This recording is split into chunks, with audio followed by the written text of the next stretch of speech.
Okay, here we are discussing about the collection of taxes by Alauddin Khilji and Muhammad Tughlaq. Means they controlled Delhi for a short period of time. They got success in collecting the revenues or taxes from the people, but it was not happened for all or for a longer period. Now, chieftains and their fortification means how they used to collect the taxes from the reason. So now one of the references have been found from Ibn Battuta, the 14th century traveler from Morocco, Africa, explained that chieftains sometimes he had written in his book. So he writes about the system that fortified themselves in mountains. Fortified themselves in mountain. Who? The governors or the people, and in rocky, uneven, and rust places as well as bamboo groves. Means it's fully talking about the forest region. In India, the bamboo is not hollow, it is big. It is several parts are so intertwined that even fire cannot affect them.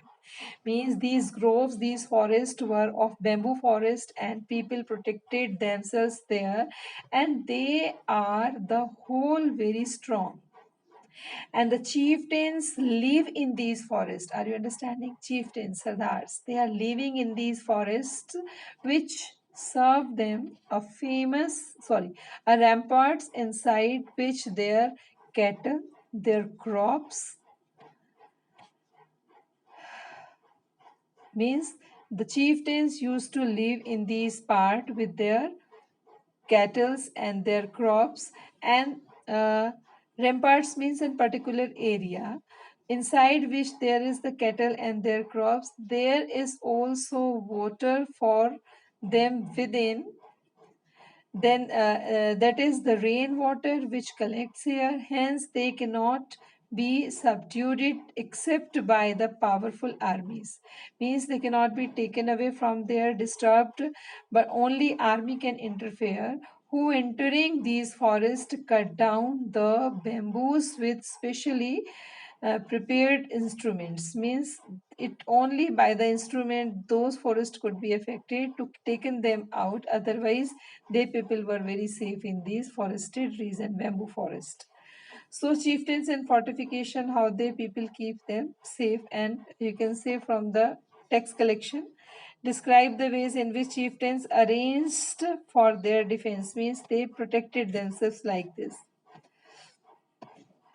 Now the Mongols under Genghis Khan invaded the Transonian in northeastern Iran in 1219, and Delhi Sultanate faced their onslaught soon after. Means this is the particular you can say reference when northern part of India start getting invasion from the foreigners, or like the Genghis Khan or Genghis Khan, both the name can be pronounced.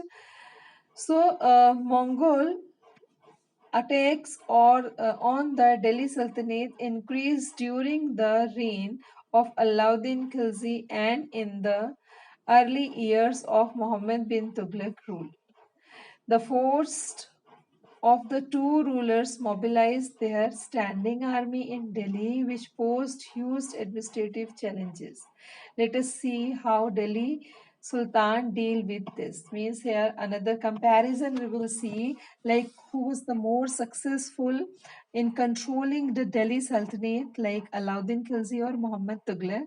But we have to understand this was the period when another foreigners start coming in India, and how they control, how Delhi Sultan controlled the region, like the reign of Alauddin, what it says, the Khalji period, what it says, and in the early period of Mughal, Muhammad bin Tughlaq rule.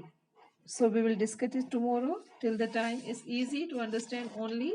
Today we had discussed only the tax collections and how people pay the taxes. Okay, thank you.